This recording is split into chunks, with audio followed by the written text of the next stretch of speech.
Good evening, everyone, and welcome to our last sermon of 2020. Well, what a year.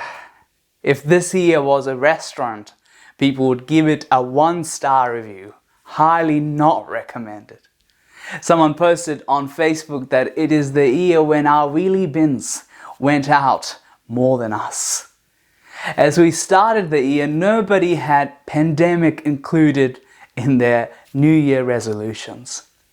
At the start of the year, if someone told you that businesses and churches would be shut, you would be stuck in your homes, your mental health would take a leap downhill, economies would be decimated, millions around the world would lose their daily bread, millions would find themselves on hospital beds, 1.8 million people would lose their lives, including some of our dear ones. And we would find ourselves fighting over toilet paper.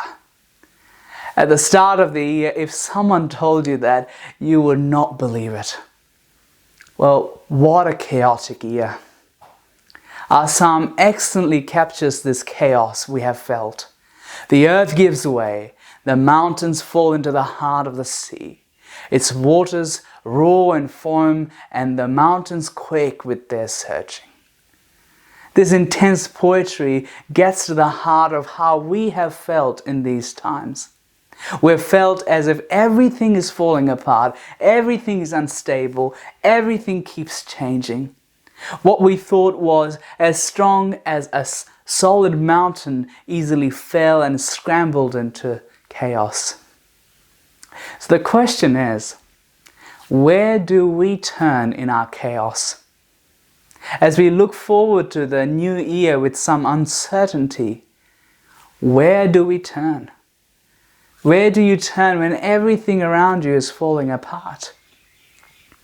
Statistically, we know that during this period, many people turn to drugs, alcohol, and other unhealthy vices. Streaming services took off as people binge-watched TV. Many people bought chocolate. Chocolate went up. Gambling increased, and homemade sourdough bread multiplied in biblical proportions. These are all the ways people have tried to cope with this chaos. And as good as sourdough is, it can never give us ultimate comfort. So where do we look to in our chaos? And I've got 2 points from our passage today. In our chaos, we look up and we look forward. So firstly, in our chaos, we look up to Him who is our refuge. Verse 1 to 2. God is our refuge and strength, an ever-present help in trouble. Therefore, we will not fear. Though the earth gives way, the mountains fall into the heart of the sea. And again in verse 7, the Lord Almighty is with us. The God of Jacob is our fortress. And just in case we haven't understood it, it says again in verse 11, the Lord Almighty is with us. The God of Jacob is our fortress. God tells us here that we should not fear. Why? Because God Himself is our strength. He is our fortress. God is our refuge. He is our bomb shelter in the war-torn world. He is our bushfire sanctuary in the midst of raging fires of this world. He is unmistakably near in troubled times. When you turn to God, the psalmist says, nothing can shake you. God is for you. He is our safe place to hide. Even when the world is breaking apart, we will not fear. No matter if it's COVID or cancer, we will not fear because God is for us. He is our refuge and strength, an ever-present help in trouble. In the midst of chaos, God offers us calm. Not by changing our circumstances, but by providing us shelter, refuge. By holding us securely in His arms. As a hen gathers her chicks under her wings, so our God provides us refuge under His wings. So we should not fear, although we face scary, uncertain circumstances, although our world seems to be crumbling to the ground. God is our refuge. God is always present. He cannot be moved or shaken. Take refuge in Him. So firstly, in our chaos, we look up. But secondly, we look forward. After assuring us that God is our refuge in chaos, our psalm paints a beautiful, hopeful picture for us. Look with me to verse 4. There is a river whose streams make glad the city of God, the holy place where the Most High dwells. God is within her, she will not fall. While the mountains are falling and the tectonic plates of earth are giving way, everything is falling apart, there's something that is not falling or moving. There's something that is rock solid and unshakable.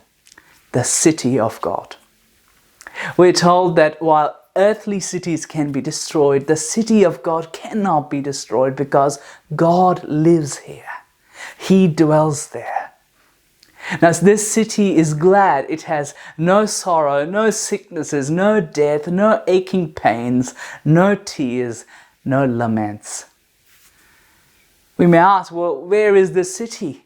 Are we talking about Jerusalem or Melbourne or some other place? Can we find this place on Google Maps? Well, no. The New Testament tells us that this city is not any earthly city, but the heavenly Jerusalem. Brothers and sisters, did you know that you who trust in Jesus, you already have citizenship? You already have the passport to this city of God. Philippians 3:20 says this, but our citizenship is in heaven. Luke 10:20, but rejoice that your names are written in heaven. That is where we ultimately belong. This means that while the safety and comforts of any earthly city can be lost, taken or destroyed, as we have experienced it this year and we might experience it next year, the benefits of belonging to that heavenly city can never be taken away. Yes, we suffer here. We're surrounded by diseases, surrounded by death.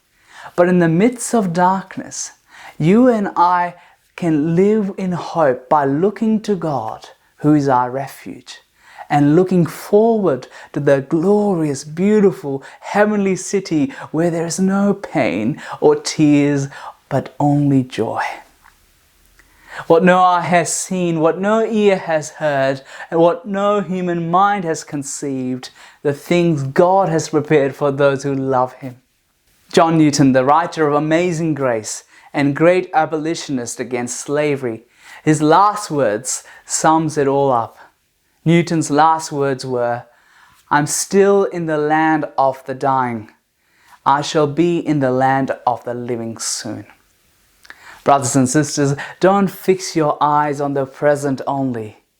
This world is decaying, dying. The best is yet to come.